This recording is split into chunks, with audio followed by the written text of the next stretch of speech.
For the first time since Halloween, the New York Jets are in the win column as they improve in air quotes, to 4-10. All right, let's get into this one. Jags get the ball to start the game, and the defense was in their tank mode early in this one. Jags run the ball a lot, dinking and dunking down the field. Heavy Travis Etienne usage on this drive. Hassan Reddick, the first time you heard his name called in about a month, gets hit with a personal foul. Sauce hit with a holding on third down. Brian Thomas Jr. on the crosser beats Chuck Clark for a touchdown. 7-0 Jags. Jets get their first possession. It looks like they're going 3 and out, but the Jets run a fake punt on fourth down. Ashton Davis, the former track star out of Cal, picks it up. And then a big gain over the middle of the field to Garrett Wilson, and then a Garrett Wilson seam route wide open for a touchdown, all tied up at 7 apiece. Next Jags possession doesn't last very long. McDonald gets hit with a hands to the face penalty, and then Jalen Mills intercepts Mac Jones on what was really more like a punt. Mac Jones just aired it out. Jalen Mills runs under it. It was an overthrown pass, and the Jets regain possession.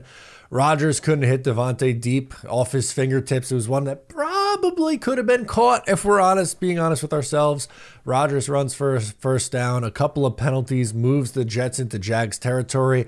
Long completion to Hall sets up a 4th and 4. The Jets are going to go for it. And then a false start is called on Joe Tippmann. It was a weak call, a snap infraction. I didn't see it. That was lame. The Jets instead punt. In the second quarter, the Jags just held the ball for seemingly forever. Solomon Thomas jumps off sides on 3rd and forever. The Jags get another chance. Mac Jones escapes pressure and runs for a first down and does the Rizzler celebration right in Jamie and Sherwood's face. I don't know how you recover from that, but anyway, the Jacksonville Jaguars would hit a short field goal after their drive stalls to go up 10-7. Next possession for the Jets, Davante Adams drop on second down. Tough first half, stellar second half for Davante Adams. Tried to find Garrett Wilson, incomplete. Jets punt it back, and here come the Jaguars on another long sustained drive. Sauce Gardner called for a DPI. Jags get inside the 5. The drive stalls. They settle for a field goal, and they go up 13-7 at the half. Out of the half, the Jets start with the ball. Davante Adams gets a big catch for a first down. Garrett Wilson draws a DPI to the 12-yard line. Rodgers sacked. They have to settle for a field goal. You'd see a little frustration from Garrett Wilson. He wanted the fade route, didn't get it on the 1-and-1 coverage. The Jets kick the field goal. And they make it a 13-10 game. Jags check it down to Travis Etienne. Big game called back for an offensive pass interference. Brian Thomas Jr., huge catch and run, wide open, beats the zone. Jags drive stalls for yet another field goal. They go up 16-10. Here come the Jets. Big play, Davante Adams on the slant on 3rd down. Garrett Wilson draws a DPI on the next play inside the 5. Davante takes a check down to the 1. It looked like he scored, but on the next play, they go back to Davante Adams for his 100th career touchdown on the fade route, puts the Jets up 17-16. Jets defense forces a 3 and out. Here comes the Jets. Breece Hall pitch for a loss of yards. Rodgers scampers for 15. A bounce throw to Allen Lazard. The Jets punt it right back. Jags dink and dunk down the field. Duvernay, huge block from Sheriff, sets up a touchdown for the Jaguars. Brian Thomas Jr. on a slant, 22-17. The 2-point conversion, no good. So the score remains 22-17. Brian Thomas Jr. really ate against this Jets secondary. I believe it was Chuck Clark again who was beat. Don't quote me on that one. I apologize. Don't remember who was in coverage for the New York Jets on that one. Jets with the ball. Isaiah Davis runs like an end around kind of thing for a first down. Rodgers tucks in and runs today. He for a big gain. He did that a lot today. Garrett Wilson picks up a first. An absolute brutal drop from Allen Lazard would have put the Jets inside the 10-yard line. Instead, it's a drop. The Jets have to settle for a 40-plus yard field goal. Carlson sends it wide right. Score remains 22-17. Jags up 5. And I don't know about you, but I'm thinking, man, maybe this team is just going to find another way to lose based off drops and missed opportunities. Jets force the Jags to punt. Down 5. The Jets get the ball around the 12-yard line. 4:19 to go. Can they go down the field and score and take a lead?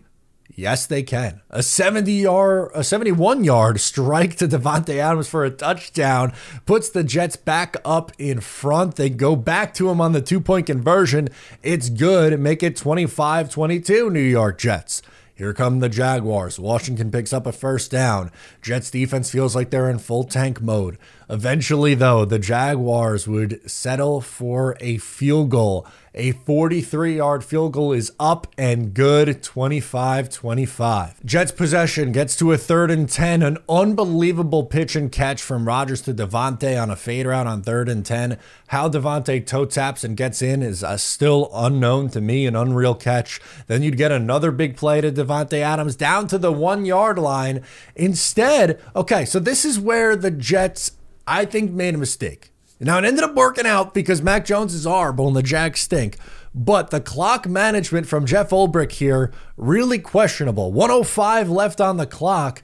And instead of taking a knee twice from the 1-yard line and forcing the Jags to take timeouts, kicking the field goal as time expires and winning the game, no siree Bob, Breece Hall instead runs it in for a touchdown, 32-25. So the Jags are going to get the ball back with a minute left, 2 timeouts with a chance to go down the field and tie the game.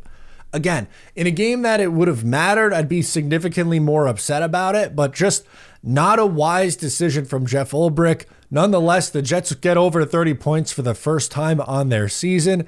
Jags get the ball back. Sauce Gardner comes up with his first interception since 2022, baby. And the New York Jets ice it. They win 32-25 and improve to 4-10 on their season. Now, I get it. A lot of Jet fans went into this game saying, I wanted to see the Jets lose for the draft positioning.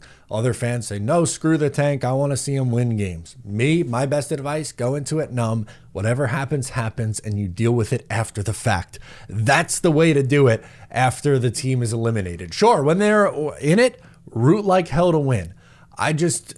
I'm not going to get crazy upset that they didn't lose out since, October 31st of their season. That always felt unrealistic. All week I said I thought the Jets would win this game. They maybe have a chance to win one more this year against Miami to get to 5-12, but they very well could end up 4-13. Look, I get it. The draft positioning, this and that. Let it play out.